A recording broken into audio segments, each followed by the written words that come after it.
Okay, Six Underground. We're going to try this one more time. All right, Paul, what do you think the movie was about? Okay, so the plot of the movie is you have a billionaire who doesn't like the evil out there in the world. And this evil is categorized as legitimately evil people doing evil things, but it's also evil people being supported by his own government. And the government's not going to hold them to account, but somebody has to. And so he dies in a fake death so he could do whatever he wants to in the world, move around, travel, nobody knows who he is. And he gathers up a team of people who similarly have no life in the real world and still want to combat evil. So they join him and they all refer to each other as numbers. That's the 6 underground, okay, 1, 2, 3, 4, 5, 6. And they all have different skills and they all go combat evil. I'm glad you counted out, because I'd have been lost about, there's 6 of them and that's why they go to number 6. Well, one's name is number 7 because they lost one of their guys. But spoiler. Spoiler. So we're talking Batman versus meets Need for Speed meets Dexter meets Ocean's 11. These are basically, throw all those movies together, we have 6 Underground. Okay, well that seems... Why not throw Frozen 2 and Star Wars in there then? Because you just named 4 different genres of movies. Basically, it's a shoot-'em-up action picture. Watch it and tell me. Kind of like a spy movie. And that's basically all you need to know.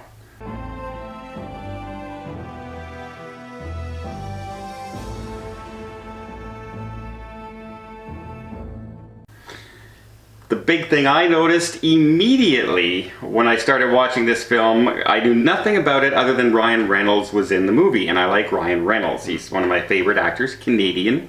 So I started watching the movie, and within the first 4 minutes I went, this is a Michael Bay film. Yep.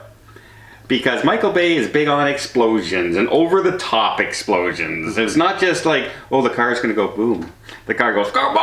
And, and there'll be literally blow in half. Yeah, and there'll be 50 of them everywhere. Well, for the first 5 minutes, it does open up with a car chase, okay? Yes. Which is hard to watch because they've got strobe effects.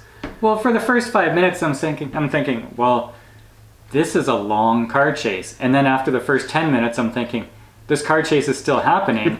I don't know if I really like this. And then at like the 12-minute, 13-minute mark, I'm thinking, yeah, look at this car chase. This is awesome. Right. Because you got bodies flying everywhere. You have people being like just massacred with bullets and bicyclists getting... It was just... Now, that's something that I noticed, though, okay? Because these guys are vigilantes and they're going after extreme evil, but they don't care when they're mowing down bystanders on the road. If you hear somebody in the back seat says, if you kill one more person, I'm out of here. And shame on you. I guess that's true. But it is like, greater good, collateral damage, but they kind of get away, like Superman fighting Zod kills thousands of people in skyscrapers, but everyone doesn't hate Superman unless you're in a DC movie, then you do. Right. Now, was it an entertaining watch? So for getting into our opinions of the movie, I really liked it. Okay. Like, I was a little thrown off with, sometimes they had these backstories that were just like 2 minutes long or 3 minutes long to introduce all the different characters. And at the beginning, you find out in little clips here and there, oh, okay, this one's name is 6 and this one's name is 3, and you're trying to keep track. Okay, that's fine. But overall, I thought the action was great. I thought the acting was great, and I was not bored through the whole thing. And I said, wow, I'm very surprised because I expected this to suck. Okay, so it took 20 minutes for them to introduce the 6 people. Boom, the driver, or boom, the billionaire. Mm-hmm. I found it very difficult to know when they were skipping ahead in time and when they were showing a flashback or when they were showing something that is a, sort of a side note. Everything was sort of meshed together for the first hour of the movie. After the first hour of the movie, it sort of followed the same plot and went in the same direction. But I found that first hour was really scrambled and hard to follow. Well, it seems to me like this is the origin story of a team. right? Because you have them selecting their target, and it's target 1 of a potential, I think it's 7 or 9 or whatever. And so they went after villain number 1 in this movie, and at the end of the movie, they say they're a team. Okay, so Oh, they definitely laid the groundwork for sequels. the next Netflix movie is probably going to be going after villain number 2. Sure. So they had to have an origin story for all the characters. Myself, I liked the movie. I liked the banter they did. It was interesting.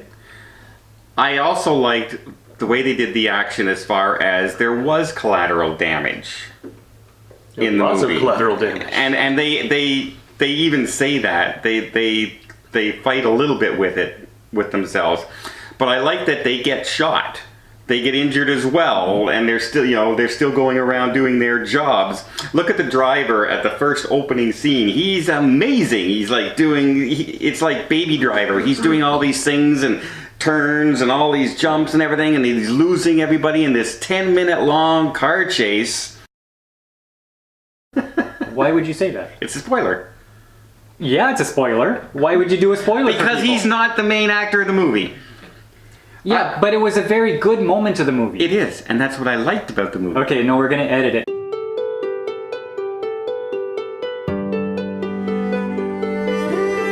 But I do like the fact that they do collateral damage. The action is way over the top, but that's the kind of movie it's meant to be. That's Michael Bay. Like, I loved it how they're shooting a grenade into a truck, and instead of just going in the truck and exploding, it smashes into the guy's face on the way in, Yeah. and then it explodes. And you see it all in slow motion. I will say this. If it weren't for Ryan Reynolds, who I thought carried this movie, I don't think I would have enjoyed it as much as I did. He brought his charisma to the screen and delivered his lines in a way that it sort of kept you engaged, kept you interested. And he does. Ryan Reynolds, as far as I'm concerned, carries every movie he's in. I like him in everything. I did notice that at the beginning, he was like a straight man, Ryan Reynolds. But as you got towards the 3/4 point of the movie, he started being kind of like his normal comedian self, Ryan Reynolds. Yeah, started busting out Deadpool. Yeah. Although at the beginning, he is making comments along, sorry for getting so exciting and yelling. It was just a lot of stuff happening all at once. So, and for a Netflix movie, if you're thinking that, I thought they were kind of low budget affairs, but they broke out some pretty big effects. And like on the ship, they did this effect that looked like it was for a big screen. Magnets? Yeah. Yeah. That's crazy. Okay, one thing that deserves a mention is the scenery in this movie. Driving through the old Italian streets, and it was beautiful. Like the filming was gorgeous. now here's the thing. We enjoyed the movie. Now, do you think we would have enjoyed the movie more in the theater? No. On the bigger screen? I don't think so. This is a good. It's a Sunday and I'm bored. I've got nothing else to watch. Maybe I'll try this. It's a good for that. This is not something you would take a date to. This is not something you'd sit. It's just not. Well, I don't know. I thought this was equivalent to something like Hobbs and Shaw. This is definitely Hobbs and Shaw, Transformers. It's right up there with those kind of I would movie not have quality. been disappointed had I paid to see this in the movie theater. No. And now that I'm thinking, the effects and everything on, grant you, my TV's 65 inches. It's pretty large, but the movie screen's much larger, and the sound would be much better. Well, it's just as we review some more of these movies, let's try and keep in mind, would they have been better in the theater? Because it's a good question with everybody streaming nowadays and everybody coming out with these new movies for streaming. Are we missing something not seeing them in the theaters? But as far as should you check this movie out, if you're a fan of action films, if you're a fan of Ryan Reynolds, or even Michael Bay, I'd say, yeah, give this one a go. If you are squeamish around ultraviolence, I'd say skip this one because you do see a lot of violent things happen in slow motion, and if you're squeamish, you're not going to like it. Yeah. But as far as I'm concerned, it was a good movie. Yep. What would you rate? I'll give this one a 7. I gave it a 7. I'd give it a 6.5. Well, I hope you liked this review. If you did, why not check out some more of our other content down here below. And until next time, we'll see you on the channel.